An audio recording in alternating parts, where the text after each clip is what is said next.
There's just something so comforting, so relaxing, sitting outside, sitting around a campfire. I don't really think there's anything more comforting for this soul, anyway.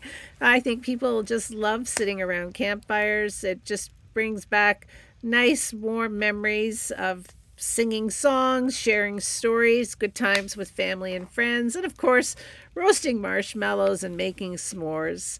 So we just finished assembling this brand new campfire pit, and it comes with a screened lid and a grill, and this one is from Mistmo.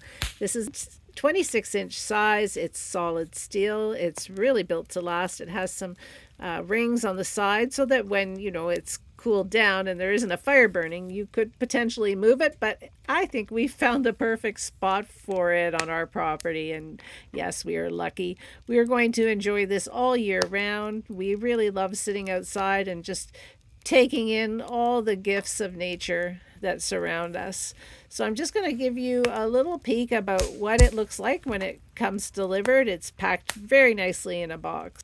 And here we are. This is what it looks like when it's delivered. There's instructions. There's a card with all the hardware and the Allen key wrench as well. There are four legs, and so it's very sturdy once it's all assembled, as you can see there. And the sides are all screened in as well, which I really like. Our other fire pit is just a circle of rocks. So this I feel is a big improvement, especially since now we can cook on this if we want to. But right now we're just going to enjoy our first fire in our brand new fire pit. And I've been told that I need to go get him a beverage. So I will get one for myself too. And we'll just sit and enjoy the rest of the evening down at the lake and just watch the birds and the fish and wildlife just wander by. So, if you are looking for an instant summer experience, well, I'll tell you, you won't be sorry that you bought this. This is an excellent value. I love it. We found it on Amazon and we recommend it 100%.